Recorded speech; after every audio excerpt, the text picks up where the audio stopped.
ประเทศไทยเนี่ยความสะอาดต้องมาเป็นหนึ่งเนาะทุกคนเนาะเบิ่งเนี่ยป้าบ่าวพรเห็นคน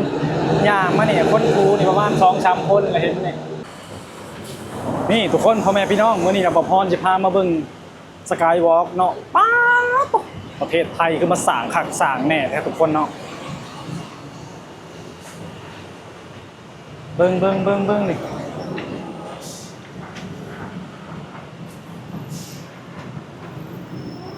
ว้าวสวยงามแท้ทุกคนนี่ข้างบนนี่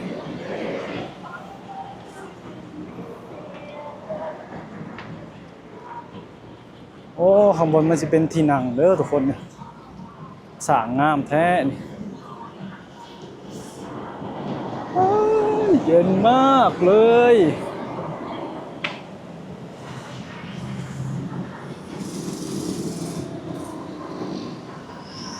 สุดยอดเลยทุกคนเบิ่งเบิ่งเบิ่งนี่เบิ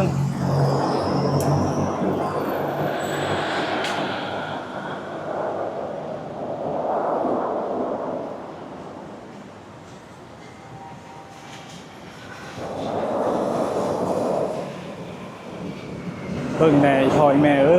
ยประเทศไทยเนาะนี่ประเทศไทยเนาะอ๋อในมีรถแล่นข้างบนทุกคนเห็นบ่นี่นะรถแล่นข้างบนนี่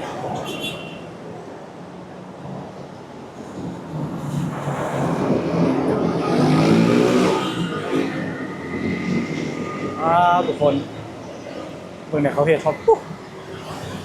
เบิ่งเนี่ยนี่เบิ่งรถอยู่ประเทศไทยนี่ทุกคนนี่ข้างบนก็มีทางข้างบนเองแห่งมีรถแล่นดิข้างบนปุ๊บรถไฟฟ้าได้น่ะจะบัดชูมกระดอนประเทศไทยเจริญคักเจริญแน่แท้เบิ่งสกายวอล์กปุ๊บฮอดใช้สกายวอล์กตกนี่เห็นบอกทุกคนหลอดไฟหลอดพื้นข้างบนนี่มีเบิดนี่ตกแต่งแบบอย่างดีเลยเนาะตกมาเบิ่งเอาเด้อมนุษย์ถ้ำว่าประเทศไทยบ่เจริญนี่เบิ่งนี่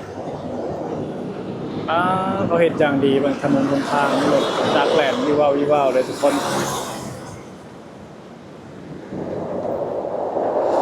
ยอดอาลีประเทศไทย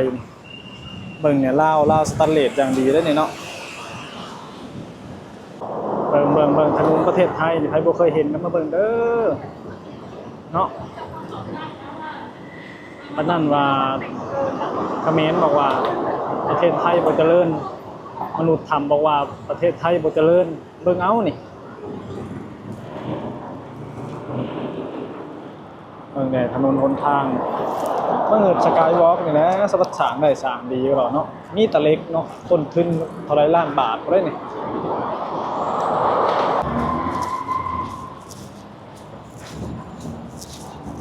ให้คนที่บอกว่าประเทศไทยบ่เจริญมาเห็นเด้เนาะเขาสิปากข้างคือบ่พรแบบทุกคนเอ้ย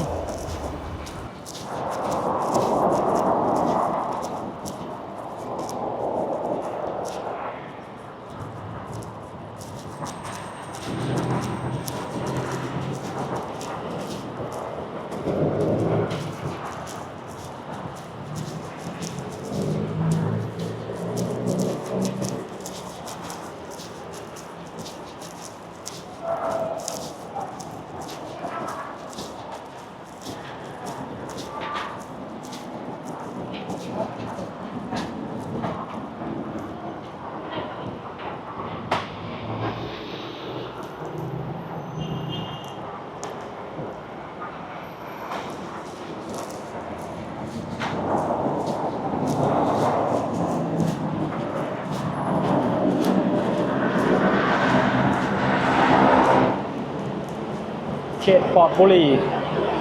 ห้ามสูบบุหรี่ฝ่าฝืนมีโทษปรับเขาจะบ่ให้สูบบุหรี่เนาะทุกคนเนาะถ้าสูบบุหรี่นี่โดนปรับได้เนี่ย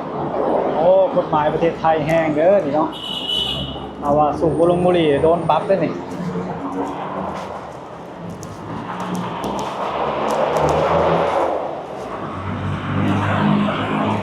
ทุกคนเนาะเขาเจ้าสิมีคนทำความสะอาดประจำอยู่สกายวอล์กนี่ก็ตั้งหากทุกคน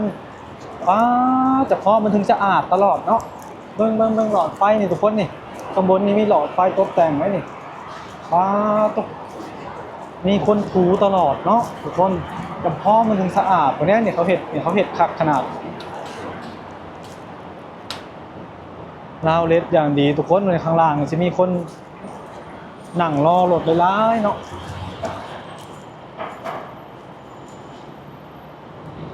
เบิ่งได้เนี่ยข้างล่างนี่ประเทศไทยเขาสร้างคักก็เลยได้ทุกคนเลยจะมีมองให้คนนั่งรอรถไฟฟ้ารอรถเมล์รอรถหยังเนาะเต็มอยู่งามมาลีประเทศไทยนี่เขาสร้างแบบว่าสุดยอดเลยระดับโลกเลยเนาะทุกคนเนาะเบิ่งสกายวอล์กนี่สะอาดเอี่ยมเลยเนาะทุกคนมีคนถูตลอดนะบอกพอเห็นนะคักส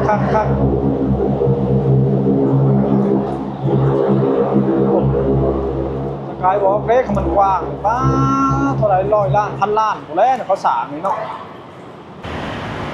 นี่ทางขยะเขาเจ้าก็สิแยกเด้อทุกคนเด้อขยะรีไซเคิล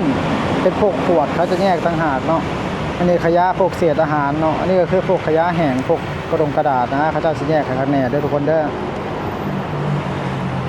เบิ่งเงานี่ประเทศเก่านี่เขาสิเฮ็ดขัดได้บ่แม่นเขาสิให้ถิ่มไปตัวเทียบเนาะถ้าถิ่มไปตัวเทียบอาจสิโดนปรับก็ได้เนาะประเทศที่เขาเจริญแล้วเนาะเขาต้องเริ่มต้นแบบว่าการปรับเนาะถ้าผู้ใดบ่ปฏิบัติตามก็คืออาจจะโดนปรับได้เนาะทุกคนเนาะประเทศไทยเนี่ยความสะอาดต้องมาเป็นหนึ่งเนาะทุกคนเนาะเบิ่งเนี่ยป้าบอกพรเห็นคนย่างมาเนี่ยคนกูนี่ประมาณ2-3 คนเลยเห็นเนี่ยโอ้ยเบิ่งเด้อทุกคนเนี่ยเขาเปิดไฟงามๆนี่ป้าโต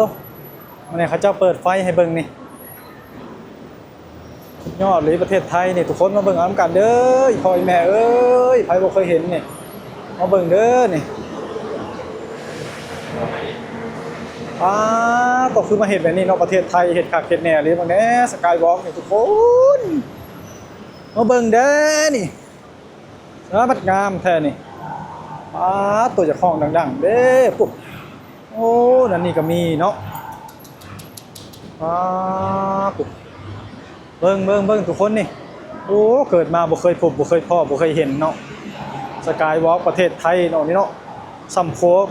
ความสะพานแม่น้ำคลองมันได้ความใหญ่นี่เนาะ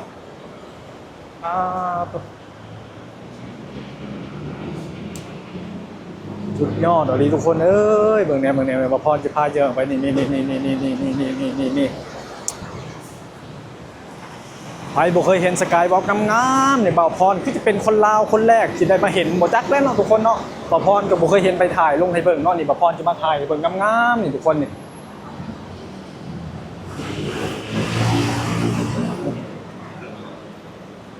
สุดบอด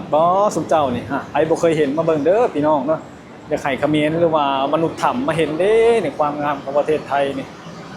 สุดยอดเลยทุกคนมีไฟกระพริบมีเครื่องทำความสะอาดเนี่ยเขาจะถูอยู่ตลอดนี่ผมบอกประเทศไทยเขาจะรักษาความสะอาดตลอดได้เนี่ยกว้างไว้ทุกคนเลยเห็ดเสริมกันไปหลายๆเสริมกับตึกเขายังหลายๆพวกกระเลื่อนแห้ง